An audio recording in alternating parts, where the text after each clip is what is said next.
working with Portland Fire, and then where your status is now. Okay, so my name is Ed Hall, and firefighter, and I'm retired happily. Excellent. How many years did you work as a firefighter? 32 total, 27 with the city of Portland, Okay. and then 5 at other jurisdictions. Okay, and then how long ago did you retire? 9 years ago, Okay. just short of 9. Okay, and what was that last assignment before you retired? I worked as a firefighter specialist at training on Truck 2. Which means you had an impact on the new members as they were coming in, helping shape them as firefighters? Yeah, I think ideally, but my biggest takeaway is their impact on me. I'm impressed by the people that were coming onto the job, and I was able to leave feeling really good about the future of the fire service, just with the people that were coming on. With the people that are coming on, let's talk about that for a minute. Okay. The people coming on, obviously they made an impact on you by that last statement. Could you be a little more specific on how they impacted you? Sure. We were seeing folks that were coming on that were dedicated, that were as excited about being a firefighter as I was when I first came on. And so over the years, I think it's easy for people to become kind of jaded and look at a job. I don't care what job it is, but especially in the fire service, to kind of look at it as a routine and something that it wasn't like the good old days. And we always look back to the good old days. Well, working with the folks that were coming on, you could see that these are the good old days in many ways, and to see their enthusiasm, their desire to be professional firefighters, and their desire to get in and do the very best they could for the people of Portland, and that was inspiring to me. Yeah. You talk about when you first started here in Portland as a local Portland Firefighters Association member. All of us have a career event. I can think of several where it made an impact on me, on the impact that we are able to have in other people's lives. Can you mention one of those? Talk about one of those? Oh man, yeah, that's a good question. It's kind of, when you look back over the years, it's easy to try to everything gets put into 5 minutes of nothing but high tension and excitement, and somewhere along there, you think you made a big impression. And I can't pull an exact time, but there was a little kid that would come by threes in the old days in the neighborhood over there. We fill up his bike tires with air or something like that. There's those kind of more small, subtle things, not the big heroics. Right. I think that it's the day-to-day stuff. Showing up, treating people well, the best we could, and I think that it's not any big explosive moment. We have like a 3-alarm fire or something and you have how, in an event like that is where you see everyone come together and everyone's skill sets are put to use. Do you remember a particular fire like that where you were really impressed with how everyone came together? Oh man, one of the beauties of working at Truck 3, Engine 3 there is that the sorts of calls you'd have were pretty, because we had industrial, the tank farms out there, we had freeways, we had apartments, we had single family residences.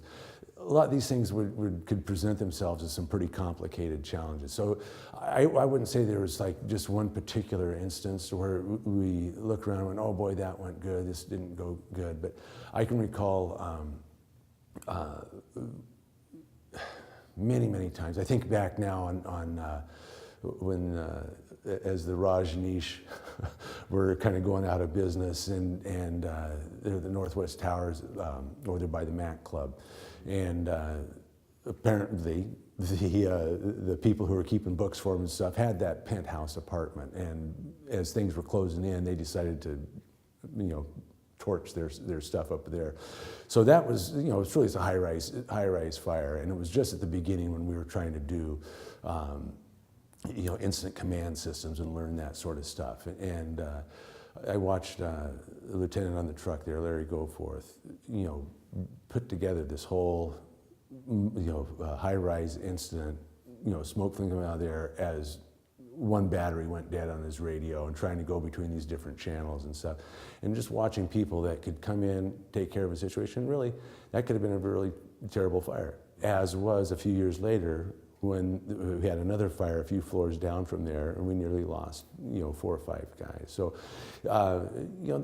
any one of those situations, you can say there was people bringing skills together that are not only just critical, but unique, to that particular situation, I guess. Mm-hmm. Yeah. And over those years, you're talking about radio communications and the limited radios that we had when you were working. Yeah. You look at the impact that the union has had to improve our wages, our hours, and our working conditions, which includes safety. What kind of things did you see? Oh, there was such a huge world of difference. When I first started in the fire service, the unspoken little thing was like, hey, save your air till when you really need it. So we'd have these steel SCBAs on there that weighed heavy, stuff like that. We'd take your disconnect your thing, stick it in your, the hose, and stick it into your turnout coats where you can kind of filter some of the air, and not really use that air until you really needed it. During overhaul and all those sorts of things, you wouldn't wear an SCBA. You wouldn't wear. We just didn't do those things. And the union was a large driving force. The International was a large driving force in coming up with standards and helping to develop latest technologies and to show the impacts. As I went through my service, and you watch all these guys retire, and within a couple of years are dead. And it was largely because of the union's efforts that we were pushed, educated. We found the correlations between these toxins in the smoke and in the chemicals that we were dealing with regularly, and the diseases that our brothers and sisters were coming up with and dying from. Now, so I think there's still a long ways to go on making that better, but you look around now and the union is at the lead of pushing for those advancements and taking care of ourselves. The union has stepped forward over the years to help produce legislation, to create rules for how you can file a claim with the presumption of disease based on all the things that we were exposed to. So you've seen quite a bit of change within your career and now retirement, where the union has had an impact on making things better for the membership. Oh, absolutely. There's absolutely no question. And if you look across the working spectrum, from coal miners, farm workers, people in offices with ergonomics and stuff, it has been organized labor that has been at the lead of pushing these things. We don't, the policies that come through OSHA or that come through maybe your employer's workplace policies don't get dropped down because there's a kindly guy sitting up there saying, oh, hey, this will make life better for you. It comes from the collective effort of workers coming together, identifying hazards, and looking at ways to improve and make the workplace better. So it's not just that it provides us better wages, hours, and working conditions. It provides a workforce that is more productive, that in turn serves the public better in the case of firefighters, but also it serves our economy writ large better because workers are productive across the workforce. It is organized labor that has driven that. And that organized labor is represented right here with Local 43. And you got to see these new members when you were out of training. So as we have new members continuing to come in, from someone who's had the experience you've had, not only as a member, but also as leadership in the union.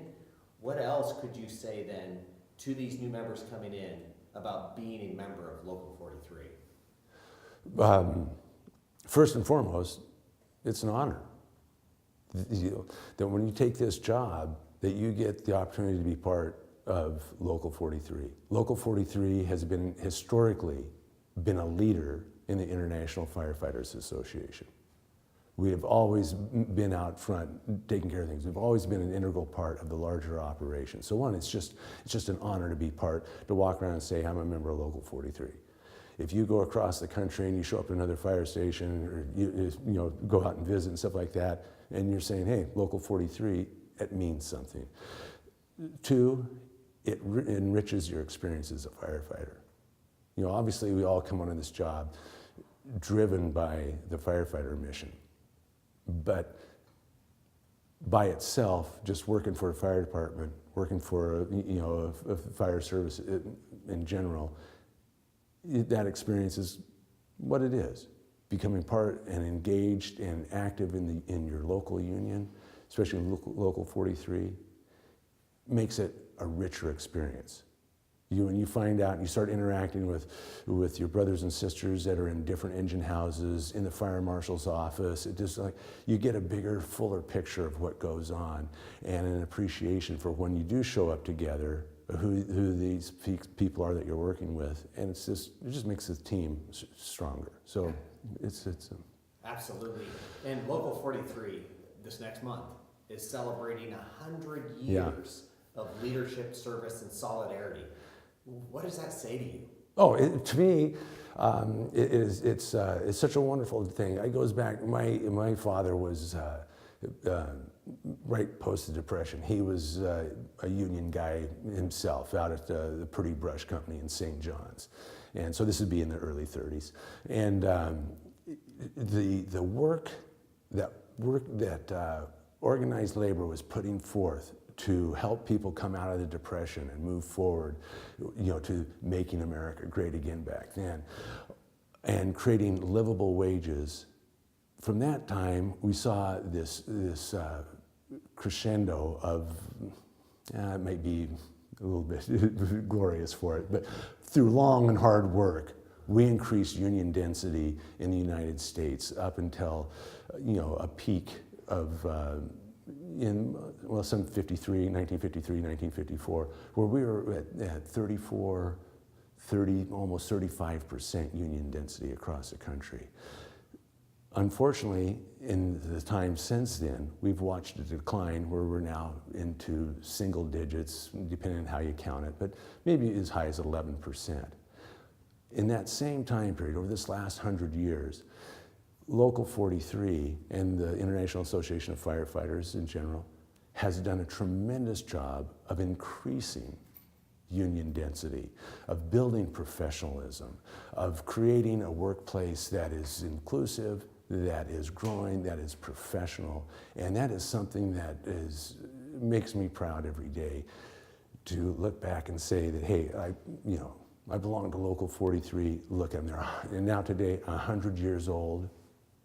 And when I look around how many other unions that I used to work with in other instances, they're gone.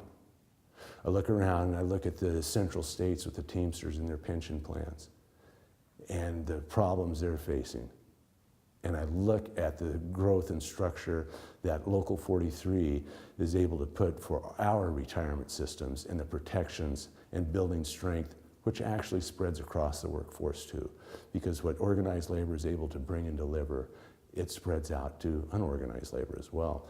So 100 years, congratulations, Local 43, that's tremendous. Yeah. Wow, that's great.